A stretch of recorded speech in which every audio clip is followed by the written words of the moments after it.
নামাজ না পড়া আর নামাজের অপছন্দ করা এই দুই জিনিস কিন্তু এক না। একজনে নামাজ পড়ে না কিন্তু মনে আগ্রহ আছে, সুযোগ পাইলে পড়বে, আর একজনে সুযোগ পাইয়াও নামাজ পড়ে না, বিরোধিতা করে, দরকার নাই, নামাজ পড়লে লাভ কি? তাহলে যে নামাজ পড়ে না অন্তরে দরদ আছে সে মুমিন, আর যে নামাজ পছন্দ করে না সে বেঈমান। একজনের দাড়ি রাখে না সে মুমিন, আর একজনের দাড়ি পছন্দ করে না সে বেঈমান। একজনে পর্দা করে না, তাকে গালি দেওয়া যাবে না, সে মুমিন, আর একজনে পর্দার বিরোধিতা করে, সে পাগড়িওয়ালা হলেও বেঈমান।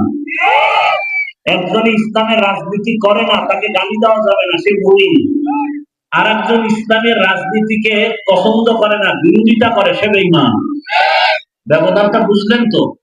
আপনি ইসলামের রাজনীতি করবেন না, আপনার সাথে কোনো দ্বন্দ্ব নাই, বিরোধিতা করলে ছাড় নাই।